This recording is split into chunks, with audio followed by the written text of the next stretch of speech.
Betrayal cuts deeper than any blade, and in 1923 Season 2, Episode 7, trust isn't just broken, it's obliterated. Spencer Dutton's perilous journey takes a shocking turn that no one saw coming, shaking the very foundation of the Dutton legacy. But this isn't just about one man's fate. His downfall triggers a ripple effect that threatens to tear the family apart. As alliances collapse and long-buried secrets explode into the open, one question looms. When survival is on the line, who will stand and who will fall? For a brief, fragile moment, it feels like peace is finally within reach.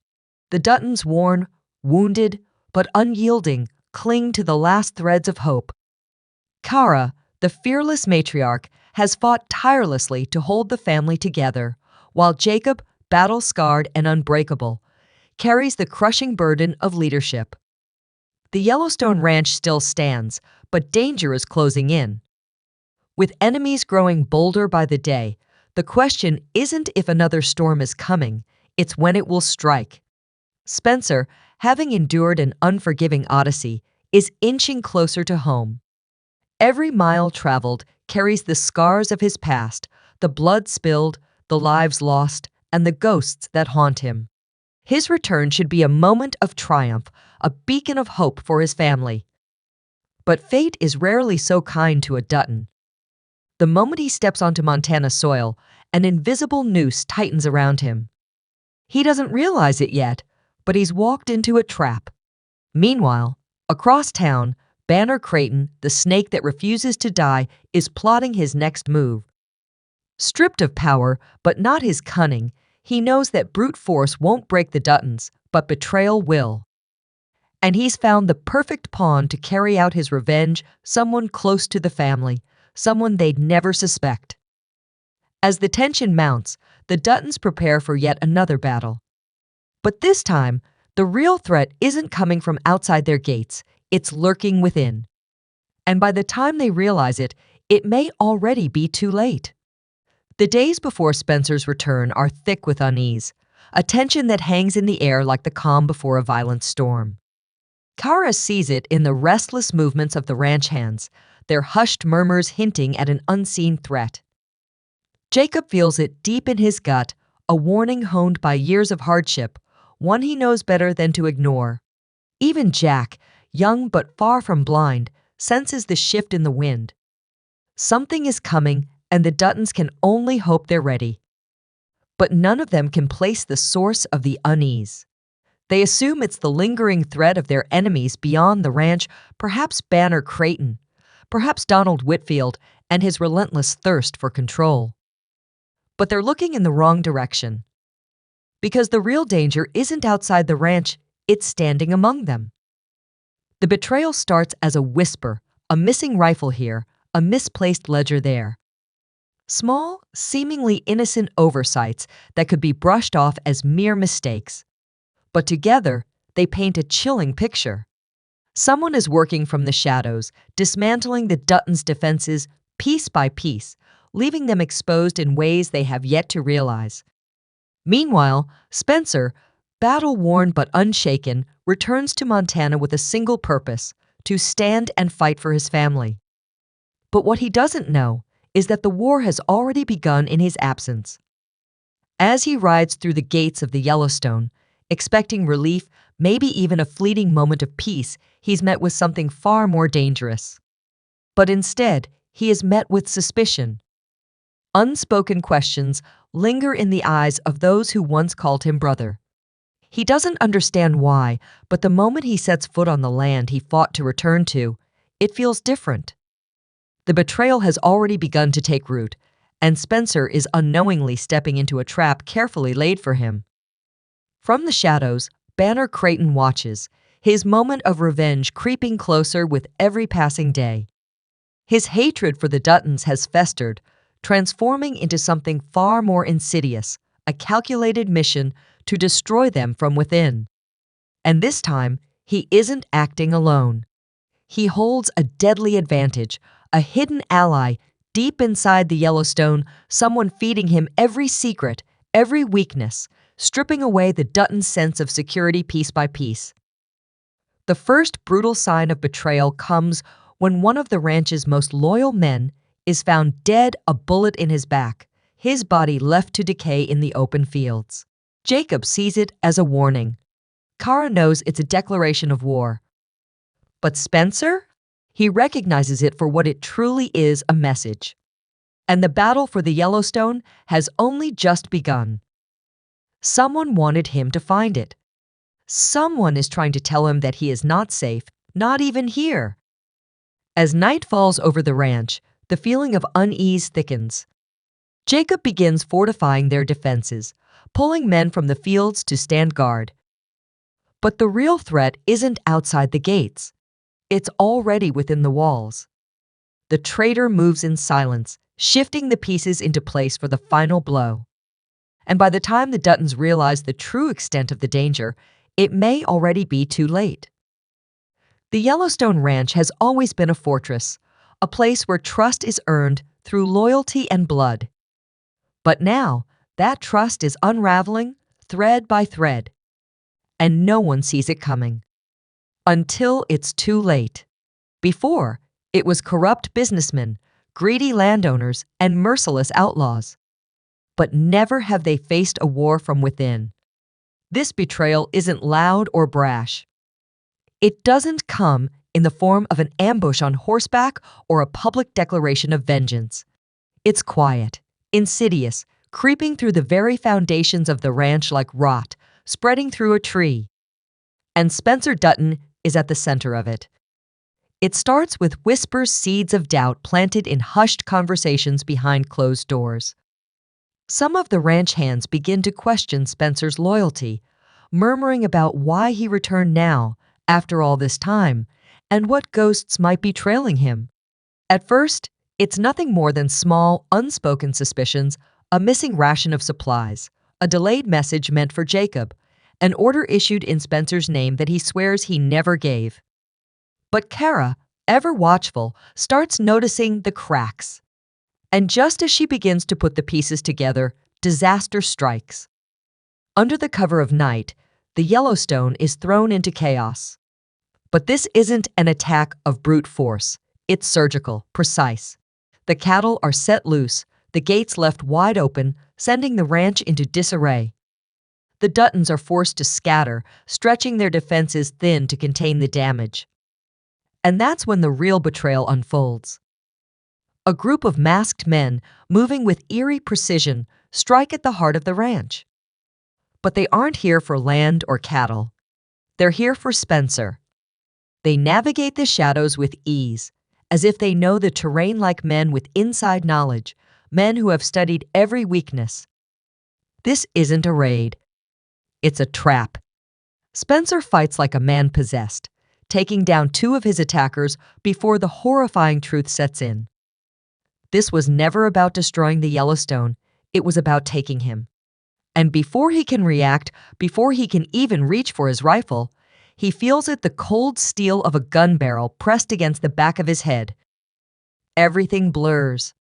There's a struggle, shouts in the darkness, the distant sound of hooves pounding against the earth. And then nothing. By the time Jacob and the others push back the attack and regroup, Spencer is gone. Taken. And the only thing left behind is a single bullet casing placed deliberately in the dirt, a message that only one man could have left behind. Banner Creighton. But what Jacob doesn't know, what Kara doesn't yet suspect, is that Creighton didn't pull this off alone. Someone inside the ranch helped him. Someone close. Someone they trusted. And now, Spencer is in the hands of the enemy, his fate hanging by a thread. Spencer wakes to the bitter sting of cold metal against his wrists, his hands bound behind his back, his body aching from the relentless blows he endured before blacking out. The air is damp, thick with the scent of earth and sweat. He's underground, some kind of holding cell, a place meant to break men before they're disposed of. A single flickering lantern barely illuminates the rough stone walls surrounding him. He tries to move, but a sharp pain in his ribs forces him still. They wanted him alive, but they didn't care if he was in one piece. Footsteps echo in the distance, slow, deliberate. Then, the creak of a heavy door swings open, casting a long shadow across the dirt floor.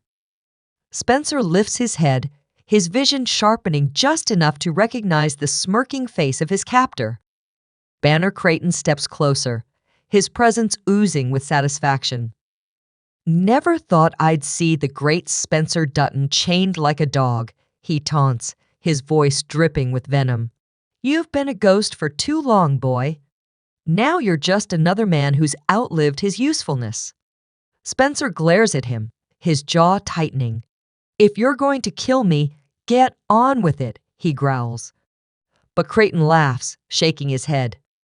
"Oh, no, not yet. Killing you now would be too easy. I want your family to suffer first. I want them to watch as everything they've built crumbles, knowing they were betrayed from within." The words hit Spencer like a fist to the gut. Betrayed, from within. He had his suspicions that something was off, but hearing it confirmed sends a surge of fury through his veins. Someone in the Yellowstone gave him up, led these men straight to him. The thought sickens him more than the pain in his body. Back at the ranch, Jacob Dutton is on the warpath. The attack wasn't just a warning, it was an open declaration of war. But what unsettles him most isn't the sheer boldness of it. It's the fact that someone inside the ranch knew exactly when and how to strike. The Duttons have faced enemies before, but this betrayal is different. The weight of it sits heavily over the Yellowstone, a suffocating presence that none of them can escape. The Duttons have fought against threats for years, greedy land barons, corrupt officials, and ruthless cattle thieves. But this time, it's different. The enemy is within. The thought alone is enough to twist a knife into Jacob Dutton's gut. He stands at the long wooden table, his hands pressed firmly against the surface as his mind races. Around him, the room is tense, the air thick with unspoken accusations. Kara watches him with cautious eyes. Jack sits rigid, barely containing his fury, while the others glance at each other, as if wondering who among them might have already sold their soul to the highest bidder. Then Jack, unable to contain himself any longer, speaks. His voice is tight, low, barely above a whisper, yet it carries enough weight to silence the room completely. "I heard a name." His gaze locks onto Jacob's, unwavering. "Someone we trust. Someone who's been feeding them information." A heavy pause follows. The oil lamp flickers, casting unsteady shadows on the walls. No one breathes. Jacob's voice is cold, his tone edged with a deadly calm. "Who?" Jack clenches his jaw, forcing himself to say it. "Clive Harrison." The reaction is immediate. Kara's sharp intake of breath cuts through the silence. One of the ranch hands mutters a curse under his breath.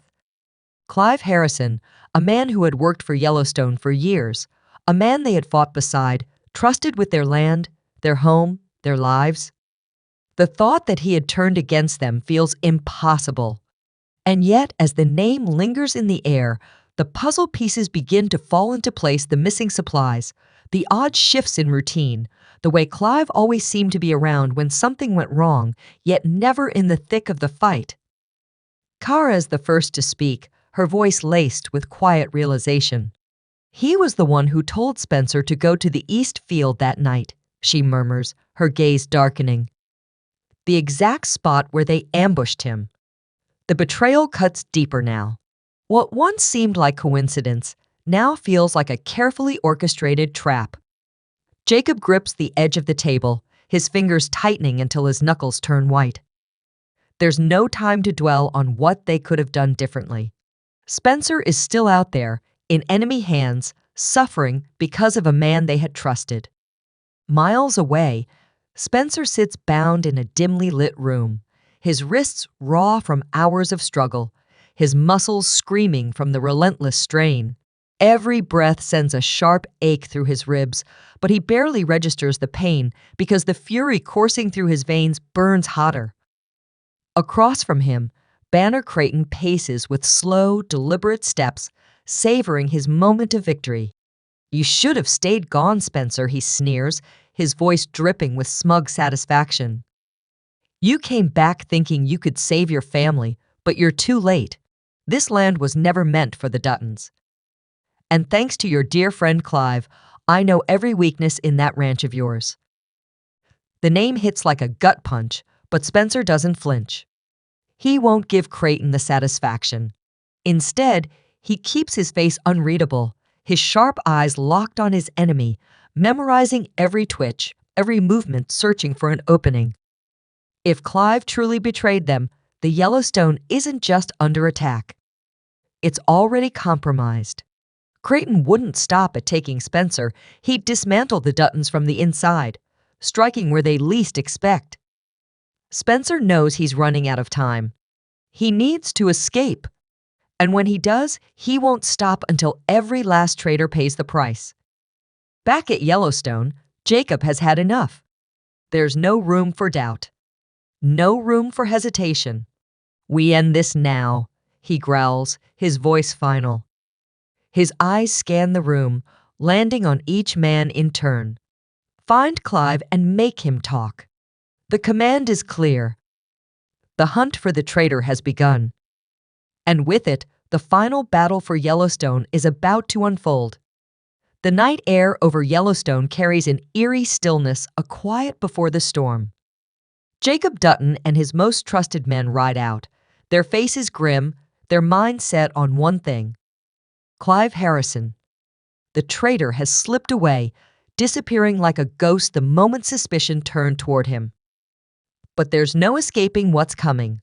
He knows the land, knows every hiding place. But he also knows the Duttons. And once they have a target, they do not stop until justice is served. Jack rides ahead, his jaw clenched, his eyes scanning the horizon for any sign of movement.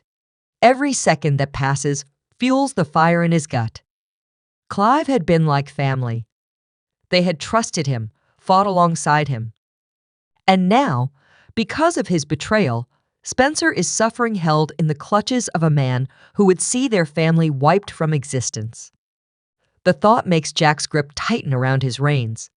His rifle is ready when they find Clive. There will be no mercy. Meanwhile, in the heart of enemy territory, Spencer Dutton remains bound, his wrists raw from the rough rope keeping him tied to a wooden chair.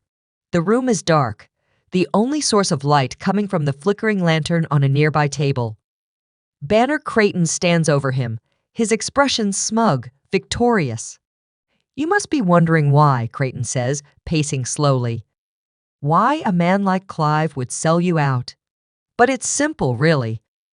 Loyalty doesn't put food on the table, and he knew what was coming long before the rest of you."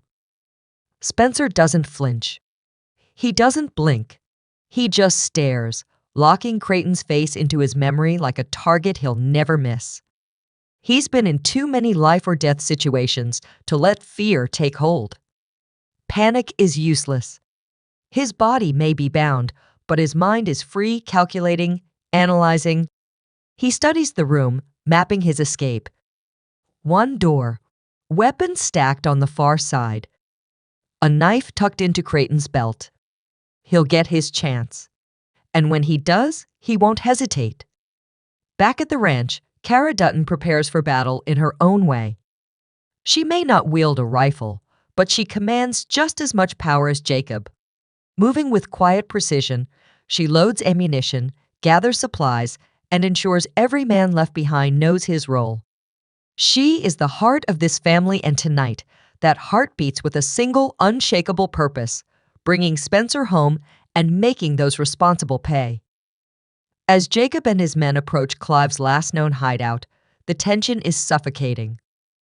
The trees cast eerie, shifting shadows, the moonlight barely enough to catch movement between the branches. Then a sound. A faint rustle in the darkness. Jack raises a hand, signaling the others to halt. Silence hangs thick in the air. Every muscle is taut. Every breath is held. Something or someone is watching them. And then footsteps. Jacob dismounts first, his boots silent against the earth. He moves with practiced precision, his rifle at the ready. Jack follows, his heartbeat hammering against his ribs. A figure moves ahead, darting between the trees. Clive. He's running. Without hesitation, Jack takes off after him, adrenaline surging through his veins. Clive knows the land, but so does Jack. He anticipates Clive's movements, cutting him off before he can reach the river. Clive skids to a stop, his chest heaving, his eyes wild. "Jack," he breathes, raising his hands slightly. "It's not what you think." Jack doesn't let him finish. "You sold us out," he growls, stepping closer. "You sold my brother out. You put a knife in our backs, Clive." Jacob steps forward now, his rifle aimed but steady. "Where's Spencer?" His voice is lethal, ice cold. Clive hesitates, his gaze shifting, searching for a way out, but there isn't one. Not this time. His hands shake, his breath coming in short, ragged gasps.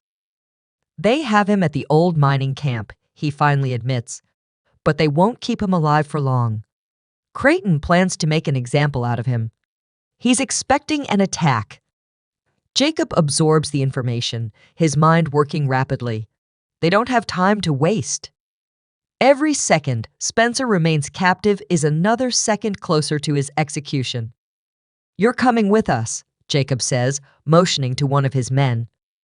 "Tie him up?" Clive doesn't resist. He knows his fate is sealed, whether by Jacob's hand or Creighton's. His time is running out. As they ride back toward the ranch, the plan takes shape. They know where Spencer is. They know what they have to do. And before the sun rises, they will strike. For Spencer, for the family, for the Yellowstone. The final battle is upon them, and this time there's no turning back. The fight for the Yellowstone has reached its breaking point, and the Duttons know that only one side will walk away victorious. Blood has been spilled. Trust has been shattered. But one thing remains certain: they will stop at nothing to bring Spencer home and make their enemies pay. This isn't just about survival anymore. It's about vengeance. And when the dust settles, the Yellowstone will either stand stronger than ever or be lost forever. The showdown is imminent, and every decision could mean the difference between life and death. As the tension continues to build, you don't want to miss what happens next. Make sure to stay tuned to MixFlick for the latest updates, breakdowns, and discussions on all things 1923 and more. Don't forget to like, comment, and subscribe. Your support means the world and helps us bring you even more thrilling content. What do you think will happen next for the Duttons? Let us know in the comments below. And remember, the greatest betrayals often lead to the most epic battles. Keep watching, because the next chapter is about to unfold.